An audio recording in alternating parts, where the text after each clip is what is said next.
할렐루야, 할렐루야. 오늘도 주님이 여러분과 함께 하심을 믿으시기 바랍니다.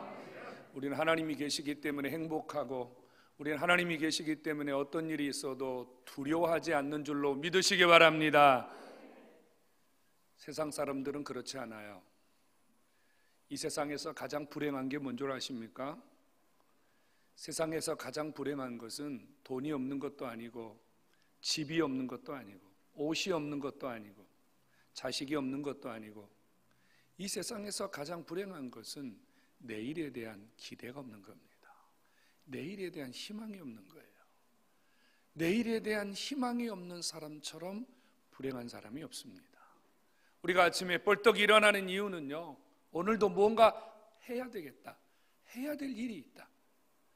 우리가 내일을 꿈꾸고 무언가 설계하는 이유는 희망이 보이기 때문에, 기대감이 있기 때문에 우리가 무엇인가를 계획하는 것입니다.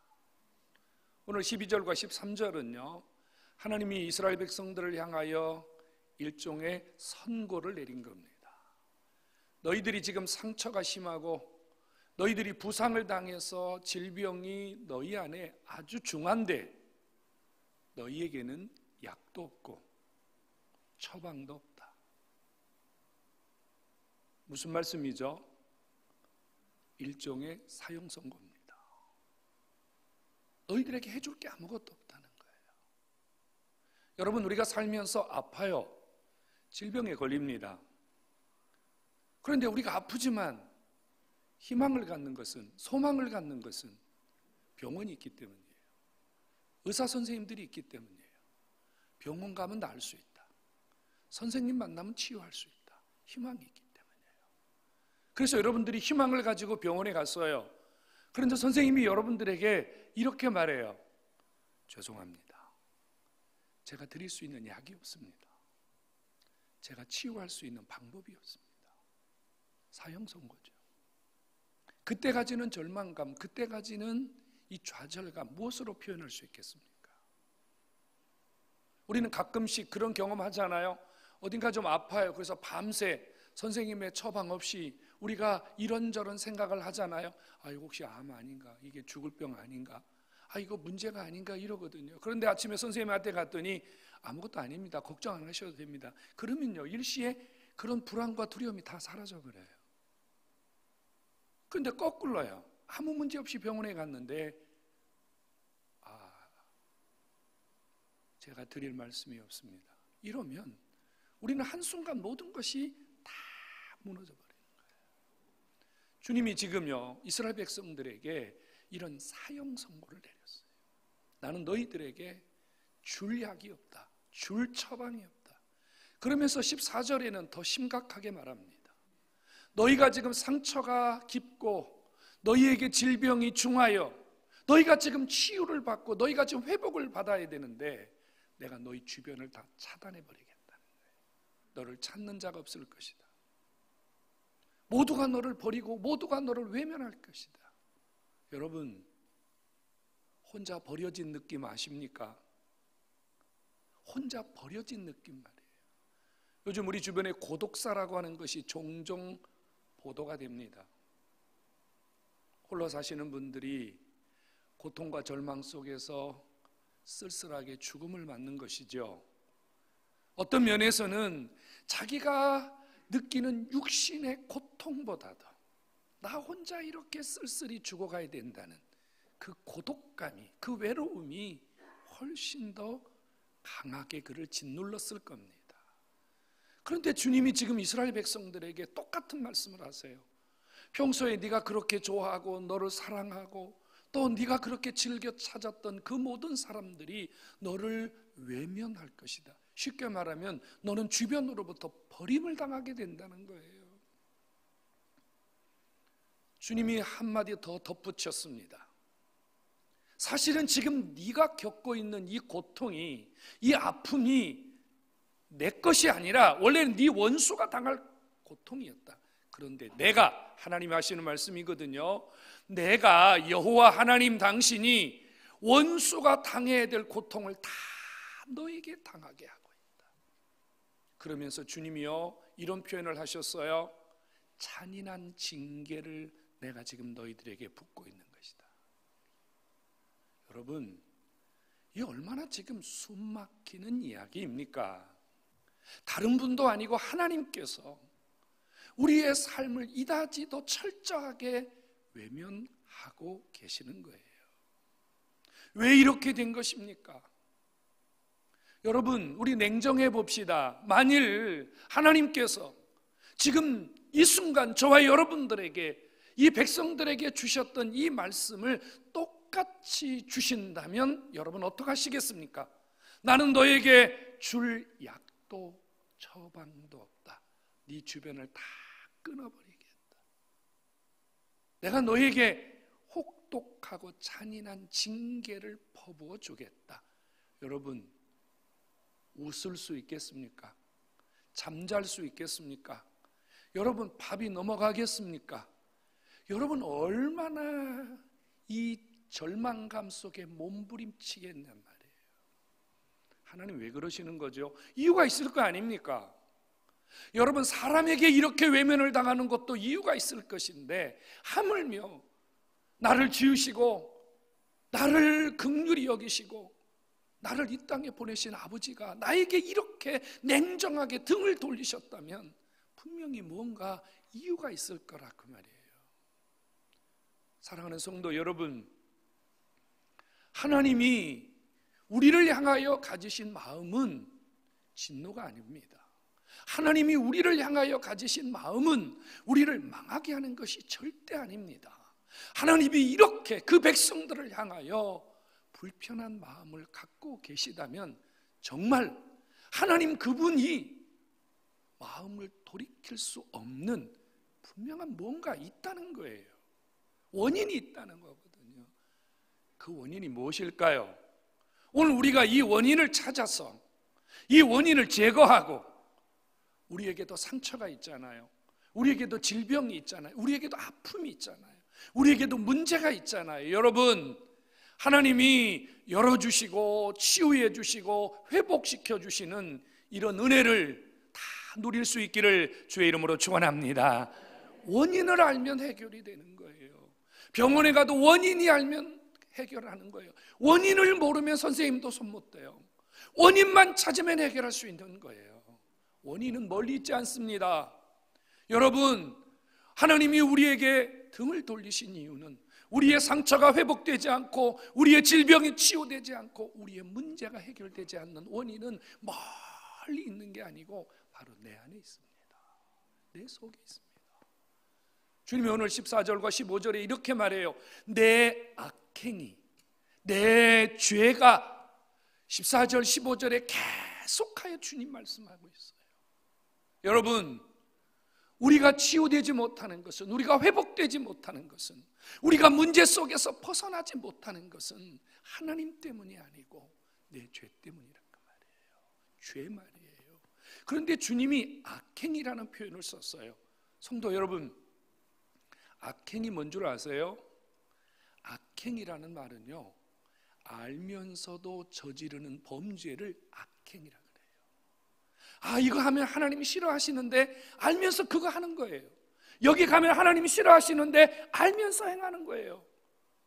이 사람 만나면 안 되는데 알면서도 만나는 거예요. 여기 가면 안 되는데 알면서도 가는 거예요. 이게 악행이에요. 알면서도 죄를 저지르는 것은 하나님을 무시하고 하나님을 업신여기는 죄이기 때문에 이것은 하나님이 더 중한 범죄로 취급하신다 그 말이에요. 여러분 생각해 보세요. 우리가 얼마나 많은 악행을 저지르고 삽니까? 알잖아요. 우리가 어떻게 살아야 되는지 알아요. 어떻게 신앙해야 되는지 알아요. 내가 지금 어떻게 하나님 앞에 나가야 되는지 알아요. 그런데 우리가 그렇게 못한단 말이에요. 그러니 하나님께서 기다리시는 거예요. 여러분, 아버지가 아무것도 하지 않고 기다리시는 시간이 우리의 상처가 중해지는 시간이고, 우리의 질병이 더 중해지는 시간이고, 우리의 문제가 더 문제가 되는 시간이라는 것을 깨달으셔야 돼요. 방법은 하나밖에 없잖아요. 죄를 버리는 거예요. 악행에서 돌아서는 거예요. 그런데 여러분, 우리가 이 죄를 버리고 이 악행에서 돌아서는 것이 얼마나 힘듭니까? 우리 그런 거 해봤잖아요. 하나님, 저 한번 바로 살아볼게요. 하나님, 저 이것 좀 끊어볼게요. 하나님, 저 이 사람 안 만나볼게요. 아버지, 저 이것 좀 안 해볼게요. 그런데 얼마 되지 않아서 또 제자리로 돌아가고 또 제자리로 돌아가고. 그래, 우리 속담에 작심 삼일이 얼마나 우리가 변화되기 힘드냐 말이에요. 여러분, 어떻게 해야 돼요? 죄는 버려야 되고 악행도 끊어야 되고 상처도 치유받아야 되고 질병도 회복받아야 되고 문제도 해결받아야 되는데 우리의 힘으로 안 된단 말이에요. 우리 힘으로는 이게 불가능하단 말이에요. 그래서 주님이 우리에게 긍휼을 베풀고 계세요. 내가 너희에게 새 살을 돋게 하며 내가 너희를 고쳐주리라. 주님 스스로가 우리를 향하여 치유의 길을 여셨어요. 성도 여러분, 끊어지지 않는 죄, 해결할 수 없는 죄, 잘 안 되는 우리의 이 죄의 문제를 주님께서 끊어내서 우리가 지금 해결 안 되는 우리의 삶을 회복시키시고 다시 일으키시기 위하여 주님이 우리에게 주신 처방이 있단 말이에요. 주님이 우리에게 주신 약이 있다고 말이에요. 그게 뭐예요? 바로 예수님인 줄로 믿으시기 바랍니다. 여러분, 예수님이 죄를 끊는 방법이고 악행을 줄이는 방법이고 예수가 우리의 모든 삶을 새롭게 해결하시는 분이심을 믿으시기를 축원합니다. 여러분, 예수 없이는요 죄가 끊어지지 않아요. 예수 없이는 우리의 악행이 멈추어지질 않아요. 예수가 없이는 우리의 삶의 그 깊은 상처와 질병에서 벗어날 수가 없어요. 세상에는 약이 없어요. 세상에는 처방이 없어요. 여러분 살아보셨잖아요. 주님 없이, 예수 없이 우리 세상에서 열심히 노력하고 열심히 살아봤는데 여러분 잘 안 되잖아요. 방법은 하나밖에 없어요. 오늘 주 앞에 나오신 여러분, 예수 그리스도 그분이 여러분들의 문제를 해결하는 약이요, 여러분들의 상처를 치유하는 약이요, 여러분의 삶을 일으키는 약이심을 믿으시기 바랍니다. 그래서 이 예수님 붙들고 다시 한번 여러분들의 죄를 끊어내고 여러분들의 악행을 줄이고 주님 그분을 통해서 무너진 여러분들의 삶이 회복되는 이런 은혜가 있기를 주의 이름으로 축원합니다. 예수가 답입니다. 예수가 길입니다. 예수가 처방이고 예수가 우리의 모든 삶을 일으키는 유일한 방법임을 다시 한번 믿음으로 받아들이시기를 주의 이름으로 축원합니다. 예수 없이는 안 됩니다. 예수 없이는 안 돼요. 여러분, 저는 오래전에 교도소에서 수감된 분들을 만나서 상담하고 그분들과 함께 예배드리고 뭐 이런 일들을 오랫동안 지속한 적이 있습니다. 여러분, 그 안에 정말 잔인하고 흉악한 분들 많이 있으시더라고요. 얼굴만 봐도 무섭게 생긴 분 많이 있더라고요. 뭐 이야기하면요, 니까짓 게 뭔데 와서 나한테 그런 얘기 하냐고 무시하고 멸시하고 목사 알기를 완전히 뭐 이런 분들 정말로 많더라고요. 그런데요, 악하고 그래서 아무도 손댈 수 없는 그분들이요, 예수님 딱 만나니까요 순한 양이 되더라고요. 예수님 만나니까요 눈물을 뚝뚝 흘리고, 예수님 만나니까요 자기가 죄인이라고 고백하고 바로 살아보겠다고 하나님 앞에 울부짖더라고요. 저는 보았습니다. 저는 똑똑하게 보았습니다. 예수가 우리 인생의 모든 질병, 모든 문제, 모든 상처 회복시키는 유일한 분이시라는 사실 말입니다. 오늘 주 앞에 나오신 여러분, 예수 그분이 여러분들의 삶을 치유하고 회복하는 유일한 분이십니다. 오늘 여기 계신 분들 중에 상처 없는 분이 있어요? 손 들어보세요. 아프지 않은 분이 있어요? 문제 없는 분이 있어요? 여러분, 우리에게 예수가 필요하다는 얘기잖아요. 우리에게 예수님이 주시는 약이 필요하다는 얘기잖아요. 오늘 예수 때문에 다시 한번 여러분들의 삶에 길이 열리고 여러분들의 삶에 희망이 보이고 여러분 삶에 두 주먹을 불끈 쥐고 내가 다시 한번 해봐야 되겠다, 이런 희망으로 여러분들이 가득 채워지기를 주의 이름으로 축원합니다. 예수가 답이에요. 그런 예수 앞에 나와야 돼요. 아프면 예수 앞에 나와야 돼요. 상처가 있으면 예수 앞에 나와야 돼요. 여러분, 예수 앞에 나오면요 모든 죄 사하고, 예수 앞에 나오면요 주님이 모든 것 다 회복시키시는 줄로 믿으시기를 축원합니다. 여러분, 예수 앞에 나온다는 게 뭐예요? 예수 앞에 나온다는 것은 내가 죄 때문에 망하고 있음을 인정하는 거예요. 인정하는 거예요. 주님 잘못했습니다. 주님 잘못했습니다.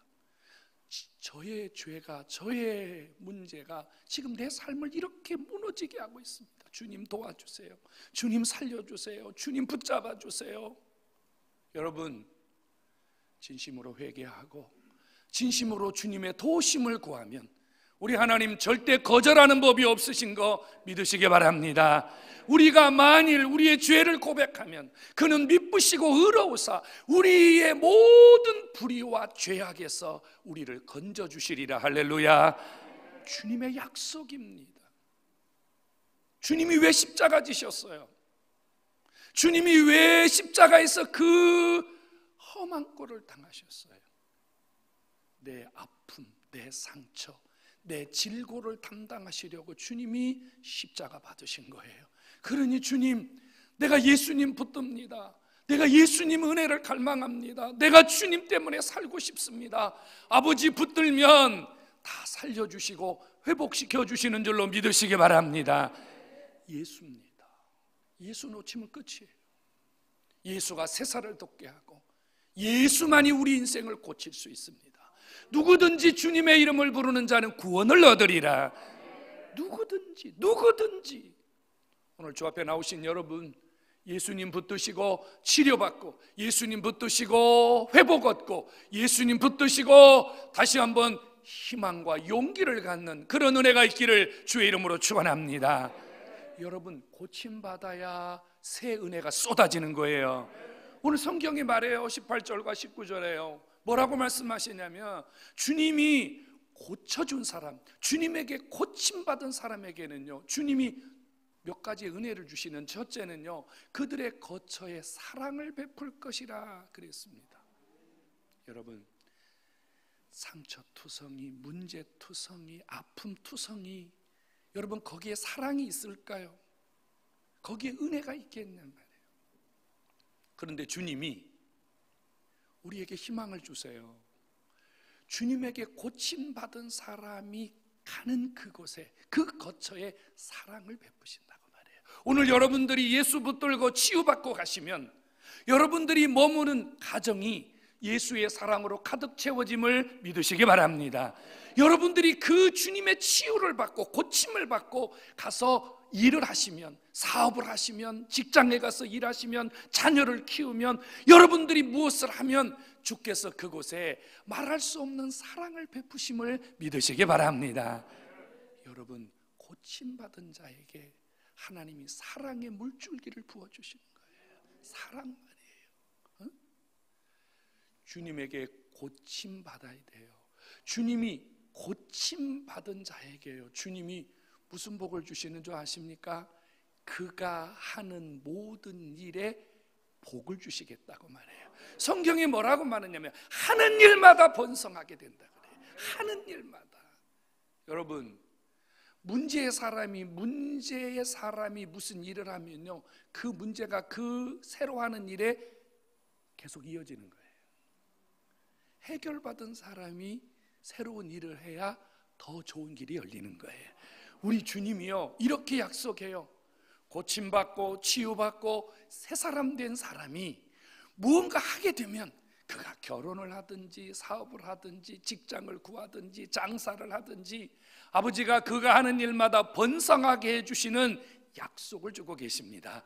성도 여러분, 오늘 예수님 붙들고 여러분들이 회복받고 치유받고 가시면 여러분 삶에 하나님이 놀라운 일들로 역사하시는 줄로 믿으시기를 축원합니다.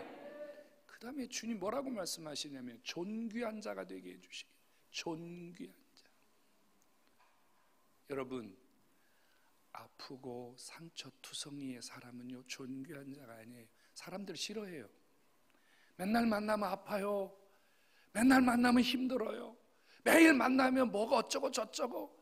여러분, 사람들 별로 안 좋아해요. 그런데요, 만날 때마다 웃음이 있어요. 만날 때마다 기쁨이 있어요. 만날 때마다 희망이 보여요. 여러분, 이런 사람 좋아해요. 이런 사람 환영받아요. 이런 사람이 주변 사람들로부터 박수를 받아요. 이런 분 되기를 주의 이름으로 축원합니다. 여러분, 이런 삶을 살면은요 감사의 소리가 나오고 기쁨의 소리가 나오는 줄로 믿으시기 바랍니다. 여러분, 집안에서 늘 앓는 소리 나오고 싸우는 소리 나오고 원망 소리 나오면 되겠어요? 아침에도 죽겠다, 점심에는 못 살겠다, 저녁에는 돌아버리겠다 이러면 되겠냐고요. 응? 그러면 우리 삶에 희망이 없잖아요. 그런데요, 치유받으면, 회복이 되면은요, 오늘 성경이 약속해요. 그 사람 입에는 늘 감사가 터지고 그의 입에는 흥얼흥얼 기쁨이 생기고. 할렐루야. 성도 여러분, 치유받으셔야 돼요. 고침받아야 돼요. 예수가 오늘 여러분들의 인생을 이렇게 만들 수 있는 유일한 처방이고 유일한 약인 줄로 믿으시기를 축원합니다. 손 이렇게 내보세요. 손 이렇게 내보세요. 자기를 향해서 나도 고침받고 이렇게 살고 싶습니다. 아멘. 다시 한번, 나도 고침받고 이렇게 살고 싶습니다. 아멘. 이렇게 될 줄로 믿습니다. 치유받아야 돼요. 교회 와서 치유받고 하나님 은혜로 매일 치유받은 사람들이 교회 와야 그 교회도 부흥되고 그 교회도 행복한 거예요. 목사가요 치유받지 못하고 목사가 늘 질병에 쩌들려 가지고 목사가 강단에서 어두운 그림자, 불편한 그림자, 그 목사님 찬송 부르면 맨날 이런 찬송만 하죠. 십자가 지고 쓰러질 때마다 주님께서 나를 위로해 줄리 예수밖에 없다 이런 찬송이나 부르고, 내 주를 가까이 하려 하면 십자가 진 같은 고생이나 이런 찬송이나 부르고 은혜가 되겠어요? 예수 믿는 것은 이게 훨씬 은혜가 되잖아요. 그잖아요. 여러분, 똑같아. 성도들도 주님 앞에 와서 아버지 고맙습니다, 아버지 감사합니다, 아버지 은혜가 됩니다 이래야 되는데 아버지 뭔 은혜가 되겠어요? 성도 여러분, 치유받아야 감사의 소리, 즐거움의 소리, 기쁨의 소리, 은혜되는 소리, 여러분 주변이 변하고 하나님이 기적을 주시는 줄로 믿으시기를 축원합니다. 여러분, 고침받은 자에게는 아버지가 책임져 주시는 은혜가 있어요. 오늘 성경이 이렇게 말하거든요. 너희가 고침받았는데 누군가 너희를 압박하거든, 누군가 너를 해하려고 하거든, 주님께서 내가 그를 벌주겠다 이렇게 말해요. 여러분, 하나님이 세우신 자, 하나님이 고치신 자, 하나님이 붙들고 계신 자 아무도 건들 수 없음을 믿으시기 바랍니다. 여러분, 이것이 그리스도인의 능력이에요. 우리가 무슨 힘이 있어요? 여러분, 우리가 무슨 능력이 있냐고요? 주님이 붙잡아 주셔야 되잖아요. 주님이 도와주셔야 되잖아요. 주님이 내 속에서, 내 밖에서 주님이 나를 위해서 역사해 주셔야 되잖아요. 그러기 위해서는 여러분들이 주님의 능력으로 고침받고 치유받은 그 은혜가 있어야 아버지가 여러분들을 붙드시고 역사하시는 거예요. 여러분, 오늘 치유받고 나가시면, 여러분 오늘 고침받고 나가시면 여러분 주변에 여러분들을 아무도 해할 자가 없음을 믿으시기를 축원합니다. 그리고 주님이 이렇게 말씀하세요. 너는 내 백성이 되고 나는 너희 하나님이 되리라. 끝까지 주님이 우리 놓지 않겠다는 거예요. 끝까지요. 하나님이 여러분 24시간, 한 주간, 한 달, 1년, 10년, 평생 여러분 붙들고 계심을 믿으시기 바랍니다. 이 얼마나 행복해요. 여러분, 대통령 붙들어봤자 4년밖에 못 붙들어요. 예수님은 평생 붙들어요. 평생. 지금 우리에게 치유가 필요하잖아요. 지금 우리 사회는 너무 오랫동안 병들어 있어요. 지금 우리 사회는 너무 오랫동안 지쳐 있어요. 질병보다 더 깊은 병에 빠졌어요. 코로나가 무서운 게 아니에요. 여러분, 우리는 지금 코로나 때문에 뭘 잃어버렸냐면요, 하나님을 잃어버렸어요. 코로나 때문에 주님을 두려워하지 않아요. 오히려 사람을 두려워해요. 하나님을 두려워하지 않고 환경을 두려워해요. 우리에게는 지금 치유의 시간이 필요해요. 회복의 시간이 필요해요. 여러분, 불신자들 말하려고 하는 게 아닙니다. 신자들을 말하려고 하는 거예요. 신자들조차 하나님을 두려워하지 않습니다. 코로나는 무서운데 하나님은 안 무섭고, 사람이 가까이 오는 건 무서운데 하나님 안 무섭고, 사람의 눈치를 보고 하나님 앞에 오는 것을 두려워하고, 하나님 앞에 오지 않고 치유받고 하나님 앞에 오지 않고 회복할 수 있는 길이 있나요? 없거든요, 여러분. 우리가 자꾸 지금 하나님을 멀리하고 자꾸 우리가 하나님 찾지 않기 때문에 우리 안에 뭐가 더 쌓여가고 있어요? 죄가 더 쌓여가고 있잖아요. 악이 더 쌓여가고 있잖아요. 그리고 우리는요, 점점 잘못된 것들로 우리의 심장이 더 두꺼워지고 있어요. 예배를 안 드려도 이제는 마음이 두근거리지 않아요. 이제는 주님 앞에 믿음으로 살지 않아도 전혀 가슴이 두근거리지 않아요. 그러니 주님께서 우리에게 어떤 은혜를 베푸시겠습니까? 성도 여러분, 지금이 치유가 필요한 때입니다. 지금이야말로 예수님의 처방이 필요할 때고 예수님의 약이 필요한 때인 줄로 믿으시기 바랍니다. 성도 여러분, 예수님 그분이 함께 계시면 어떤 질병도 어떤 문제도 능히 이길 수 있는 하나님의 권세가 여러분 안에 임하는 줄로 믿으시기를 바랍니다. 그러므로 여러분, 다시 우리 예수님을 붙드십시다. 내 삶에 새살을 돋게 하고 나를 고쳐주려고 이 땅에 오신 그 예수님, 우리가 다시 한번 붙들고 여러분들이 무엇을 하든지 어디에 가든지 그 예수로 인하여 여러분들이 치유자가 되고 회복자가 되고 여러분 주변을 살려내는 하나님의 사람으로 쓰임받기를 주의 이름으로 축원합니다. 그리고 또 하나는 적극적으로 신앙생활을 해야 돼요. 이제는 적극적으로 신앙생활을 해야 돼요. 이제는 사람 눈치 보면 안 돼요. 이제 세상 두려워하면 안 돼요. 여러분, 이제는 당당하게 예배하고 당당하게 기도하고 당당하게 찬송 부르고 당당하게 그리스도임을 드러내는 여러분들의 모습으로 회복되기를 주의 이름으로 축원합니다. 질병보다 더 무서운 것, 여러분 손의 상처는요 꿰매면 돼요. 응? 여러분 팔이 부러지면요 깁스하고 좀 놔두면 붙어요. 진짜 중요한 건 우리 마음의 상처예요. 우리 마음이 병든 거예요. 우리 마음이 무너진 거예요. 오늘 주 앞에 나오신 여러분, 예수님이 새살을 돋고 고쳐주신다고 했습니다. 혹시 삐뚤어진 마음, 부정적인 마음, 불편한 마음, 조금은 세상이 두려워서 하나님 앞에 가까이 가지 못하는 마음, 오늘 본문에도 있잖아요. 백성들이 아버지 앞에 가까이 나오지 못했어요. 왜요? 죄로 인해서 하나님 앞에 안 나오는 거예요. 그런데 이들이 치유받으니까 아버지 앞에 가까이 나오거든요. 그러니까 주님 뭐라고 말씀하세요? 나도 너희에게 가까이 나가리라. 주님 이렇게 말씀하시잖아요. 여러분, 마음의 상처들, 마음의 잘못된 기억들, 아픔들, 오늘 예수 이름으로 치유받으시기 바랍니다. 이렇게 주님 앞에 좀 멀리 떨어져 있는 분들, 교회와 이렇게 좀 멀리 떨어져 있는 분들, 내 맘대로 신앙생활하고 내 생각대로 신앙생활하는 분들, 오늘 고칠 수 있기를 주의 이름으로 축원합니다. 다 치유받으셔야 돼요. 다 회복받으셔야 돼요. 그러면 말씀드린 대로 주님이 우리의 삶에 새 길을 열어주시고 여러분들의 삶에 하는 일마다 복을 주시는 줄로 믿으시기를 축원합니다.